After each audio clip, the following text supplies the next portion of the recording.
Hey y'all, internet, it's me David, and today I'm doing a video that was kind of inspired by a comment that's been more of a history of comments that I get on specifically my Bible reviews. Usually like, oh, people worshiping the outside of the book and they don't care about what's inside is the inference, or they'll just say it directly, they don't care about the inside, they're worshiping the leather in the books, and I'm just like, dang it, you don't know me. We're probably talking about like a small percentage, but we have an issue with this in, internet wide, right? And you're the internet, so be careful, use it wisely. But we have an issue with people commenting their opinions and maybe their immediate conviction without actually knowing the person that's doing the video or knowing the community that the video is towards. If you don't know the community of quality Bibles, premium Bibles, the Bible review thing that's become a thing that's been gaining steam these last several years, join the Everything Bibles Facebook page. And if you're not on Everything Bibles Facebook page, then get a Facebook and go to that page and just engage the community. What you won't find is a people that are superficially obsessed with Bible build quality separate from what's inside. I feel like that should go without saying. Like, if you appreciate like a quality Bible, what's gotten you there is your heart of love for the Bible in the first place. And so I wanted to do a video this week on why I started Bible reviews. But first, today's video is sponsored by me.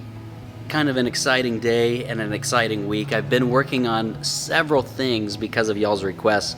Some of you are like, please get your music on iTunes or Spotify, something besides Bandcamp, which I love Bandcamp. Bandcamp's been great. I'm not leaving Bandcamp. However, I can do iTunes and Spotify and these things now because the costs for hosting on those sites has come down significantly. And so I've been working on getting my past stuff all available on those sites that some of you have been requesting. And there's a new album coming out here shortly. I'm not going to say a date because I don't have a date. It's ready to go. I just have to have time to put it up, upload it, let people know about it. Written with the same heart and intent of it being the background of your prayer and meditation. All my music is written for that specific reason, and you can download that at forloveoftheword.bandcamp.com right now or stream it for free here on YouTube. Here in the future, it will be on iTunes and all that stuff. I'll make that announcement when the new album comes out. But that's ready to go. The other thing I've been working on is, since our SA Tabernacle website has shifted, I've lost all of my audio teaching. And so some of my old videos that had links to specific series and audio teaching, I'm going to have to go through those videos and put in the new link. But what I've been wanting to do is provide the audio teaching so that you can stream it or download it, because I'm someone who wants to download it so that it will be with me. I don't want to just stream it and forget about it. I want to have it with me. And so I was looking for some place where I could host it for free and have it available for download in a way that was organized so things are easy to find and you know what you're getting into. And so podcast just wasn't the answer for that, because you go to podcasts and it's like this big long list of stuff, and you can have thousands of episodes, and you're like scrolling through and just like, who's motivated to look through that and find the thing? So it's like, I gotta organize it right. It's got to be able to hold the file, because some of these are like an hour to 2 hours of like teaching for one session. And so it's got to be a website that will host me for free, organize it well, and I can upload these bigger files in the format that they want as the hosting website.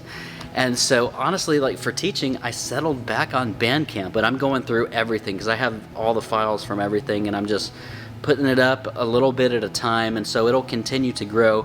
There's 4 series on there now. There's one I just finished for the local ministry called Altar Table Road. There's another one called the Controversy series, which some of you have asked, because I put a few of those videos up on YouTube, but some of you have asked for the full series, so that full series is up there. I've got another series on separation of church and state, and then I have another series up there about my angst of the prophetic exposure and impotency of 2020 in 2021 and what that means for the church. What was the church supposed to be doing like right now? What are the things we learned from that past season of prophetic impotence? And how do we move forward? And so anyway, there's those 4 series are up there right now. It's David Lee Brown teaching.bandcamp.com, and it's all for free. You can download it for free. Now, the only thing with Bandcamp is it costs me money to provide things for free, so I have to purchase free download credits. And so it's available for free, so if you don't have the capacity to pay for it, don't feel bad. If you're like, I don't know, then just take it for free. It's fine. No big deal. But if you have the capacity and you would like to support me in full-time ministry, then it would be much appreciated if you could help keep the website going by putting in a donation of your choice. There's no minimum. You can download it for free, or you could pay me $100,000, but that's all available at davidleebrownteaching.bandcamp.com, and I'll continue to grow that library with all the teachings that I have and the stuff that I'll continue to do. The music is available at forloveoftheword.bandcamp.com. It will continue to be on there. Again, I'll do the iTunes and stuff later. The book Hearing Love is available on Amazon in paperback, ebook, and hardback. That link will be in the description as well. You can support my family and I in full-time ministry either on my Patreon page, or you can go to the SA Tabernacle House of Prayer giving website and donate to us directly there. All those links are in the description, but there's one more link. Because I know that's a lot of links, what I just said, and that can be super overwhelming. Now I've put together a website so that you can go to my website, davidleebrown.odu.com, and that link will be in the description, and you can go there, and everything that I just said of all those links, that will all be in the description. They'll still be in the description, but you can go to my new website. You can look at new fun pictures and this new space that has all those links there, and that can be like a central hub for all the things, because I know now it's getting to be a lot of links to mention, right? So it would be easier just to say, hey, go to my website, davidleebrown.odu.com, where you can listen to teaching, download music, or purchase my book. Anyway, so all that is coming together. The website, the teaching library will continue to be built. I'm still working on the music stuff, so I'll do like the announcement thing when the music's done and the album's released. But again, the teaching will continue to fill out through the past teachings, and then of course I'll keep up with the current stuff, and everything will be on there for audio streaming and download. So anyway, whew! Good thing the sponsor of this video is really cool, because otherwise I would not have given them that much time. Now, back to how I got into Bible reviews. I have a whole playlist connected to this, and these are like the best performing videos on my channel, so I always try to keep Bible reviews going so that I can draw attention to the ministry of the teaching and the music, which are the lower viewed videos, and that's fine. That's just the way it is. So understanding the way it is, it's like I want to keep a healthy stream of Bible reviews going, but that's not the reason why I got into it, nor is it the reason that like keeps me in the Bible review community.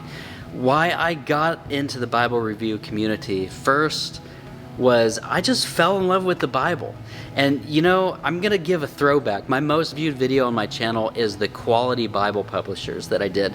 At the end of this video, I'm gonna have a section from the intro of that. You can laugh at my hair and you can laugh at my funny awkwardness. I just didn't really know how to film. That was one of the first videos that I did that became not viral in a sense, but within the Bible review community, maybe viral for different reasons. I think there was a better quality camera, good camera angles, and it was a part of a series though that I was doing called Restoring Delight in the Word, and that playlist is still available. Those are my oldest videos, but the message is still just like, just don't laugh at my hairdos, because I won't get into that. But anyway, as a part of that series of falling in love with the Lord in the Word, finding Him as you study the Bible, the insides for all you people who are thinking that we Bible reviewers just worship the outside. It was a series based on falling in love with Jesus, meeting him in his own word, giving yourself to Bible study in a serious way, and restoring your heart's delight, where it's like the Bible becomes your chief source of entertainment. So when you need to relax and unwind at the end of the day, you don't think, I need to turn on the TV or I need to turn on YouTube, but you think, man, I need to open the Bible and be with Jesus, because that is my chief source of joy and entertainment and life, sustenance. This is what's going to keep me going. This is how I'm going to unwind. This is how I'm going to be able to fall asleep. Just a love affair with the Word of God. And so that whole series was dedicated to that. And I did one episode called Quality Bible Publishers. And this playlist was done to the local in-house ministry to be a companion series as I was preaching through the first commandment. So there's 12 sessions going on in the first commandment. But I didn't get super practical on how to fall in love with Jesus through Bible study. So what I did was I offered to our local folks a series on how to fall in love with Jesus in Bible study. So if I'm preaching the first commandment to love God with all your heart, soul, mind, and strength, here's practically how you do it as Bible study. And within the context of that, I did one video called Quality Bible Publishers to let people know, like, hey, when you start using your Bible, the cheap ones start falling apart and doing things that you're disappointed, like the binding will separate, the cover will come off the text block, the cover, if it's like fake leather or bonded leather, starts like parsing apart over time and just disintegrating, and it's frustrating when you actually start using a Bible and you bought one of those cheap ones, and it's just like, man, I'm falling in love with Jesus here, but like, the Bible's falling apart. I want something that's not going to fall apart. And so for our own folks, as a resource, I did this quality, hey, look at Cambridge and Allen and Schuyler. And, you know, since then, there's like Steadfast and some others that have come on board that do some really good stuff. And some other publishers that were doing only cheap stuff are starting to do nice, genuine leather and goatskin, edgeline stuff. And so I think it's been great. So a lot's grown since just that video, but that's my highest viewed video, and that instantly started getting a lot of views, started bringing in a lot more subscribers, and so I just kind of stuck with the Bible review thing since then. But before then, why I ended up with so many Bibles is I'm constantly searching for the one, right? And so at first you have these Bibles that are falling apart, but then you might have a nice Bible, but it doesn't function well for you, either in the pulpit or Bible study or whatever. We're talking about like the typeface and how things are laid out on the page. And so I'm just constantly searching for the one, and I have different translations that I like. For instance, the New American Standard, the New King James, the ESV is a nice translation. I enjoy that one. The Legacy Standard now is a more recent one that I've completely fallen in love with. But I was just always searching for what's the Bible that's going to function well, because I was really frustrated at spending so much time in the Bible and then it falling apart, or getting a nice one and it not falling apart, but it's not functioning well. Like, I love the Cambridge Wide Margin. When I worked full time and I didn't have to preach, I really enjoyed the Cambridge Wide Margin. But when I started preaching, the Cambridge Wide Margin just made me lost, because it's like my notes were bigger than the Bible text and the margins. It was paragraph format and it was small text. And I remember being in the pulpit sometimes where I just have the mic and I'm just like, turn to this scripture. And then I'm trying to find it myself. I'm like, where in the world is this passage? So searching for a Bible that stays together, that's not going to fall apart, but functions well. And then started learning the different contexts of whether it's just my own personal Bible study, whether it's I'm unwinding with the Lord, or whether it's I'm getting ready for a sermon. Like, there's different contexts where you need a text block to function in different ways. And so my journey, even in Bible reviewing, has been this journey and like, what's going to function well for me, hold together, so that when I'm 90 years old and I'm preaching a sermon using notes that I wrote when I was 40, I want that Bible available to me. So that's why I ended up with so many Bibles. Some of the other reasons of why I ended up with so many Bibles is when I mark in one, I don't want to get rid of it. When I move to a new Bible after one's marked up, it's new notes, it's new annotations, it's new highlighting, because I don't want to be stuck where I was at with that previous Bible. I want to grow. And so I don't want to transfer my notes. That's lame. However, that past Bible becomes the closest thing I have to a picture of me and God hanging out at the park, so to speak. And so it's like, I have so many because I also keep my old ones that I don't necessarily use anymore, but they have all my old notes. And some of them are great and some of them are stupid, but I love them because it's like, man, that's where me and God hung out. And that's a picture of us together right there through my notes and my annotations. And so I keep the old ones and I'm always marking up new ones. Whether it's preaching or Bible study or just going through the simple, what I call cuddle Bibles, where I just like unwind with the Lord as simple and relaxing as I can. Those are some of the reasons that I have so many, kind of how I was led up into doing Bible review videos. Now, during that journey, what helped me in understanding what a quality Bible was the website Bible Design Blog. And Mark is still around. I've never met him, never talked to him, never really interacted with him on any form of social media, but I do follow him and I absolutely love the blog. And I've had people write me since that first video I did and other Bible review videos where they're like, oh man, you're the new Bible design blog, but for YouTube. And I'm like, oh no, please don't attribute that to me. He was definitely an inspiration, but there's no need to replace him.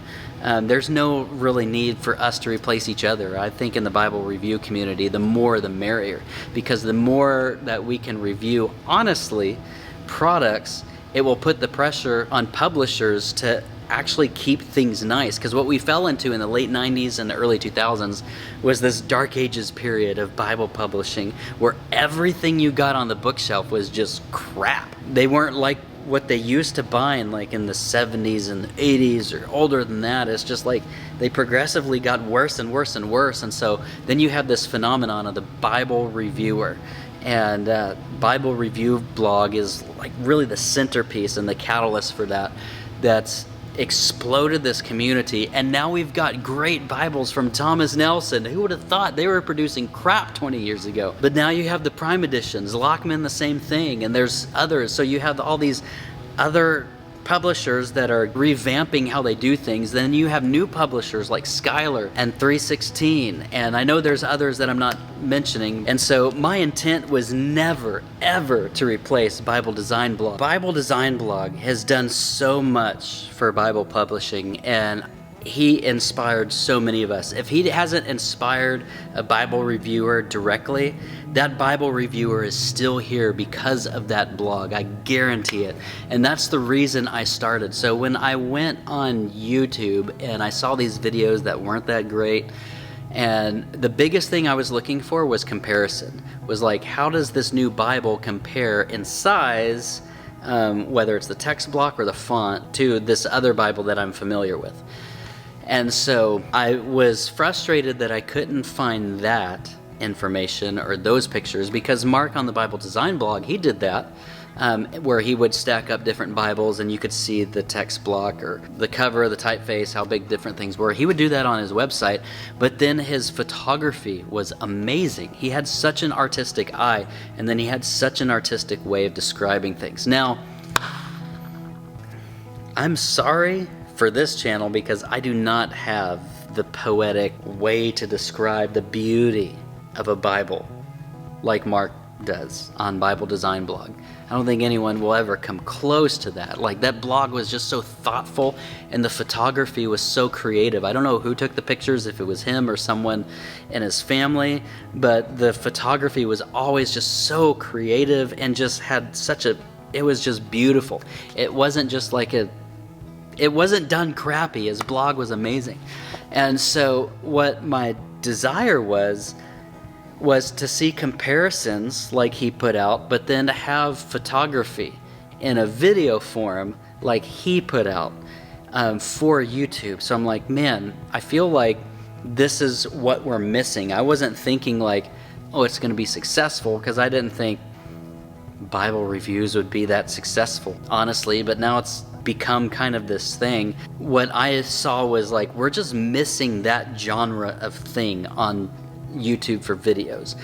And so I did that first quality Bible publishers video, and then I started doing Bible reviews after that. And my goal was exactly that. I wanted to show the different sizes with different editions that had become familiar, because to this point in my search for the one, I've ended up with so many that it's like, I should do reviews on these because people want to know, because you'll have those folks that only have like 1 or 2 Bibles and not have hundreds, but and not know what to compare it to. And so I'm trying to give the most useful, what was useful to me, what I was looking for, the most useful information in a good cinematography type format. And so that's the reason for my videos and how I got into Bible reviews. Now on this journey, my philosophy has really developed and matured, I think. So at the beginning, these videos would get views, and I would only give positive reviews about Bibles. I wouldn't have critiques, especially in my older videos.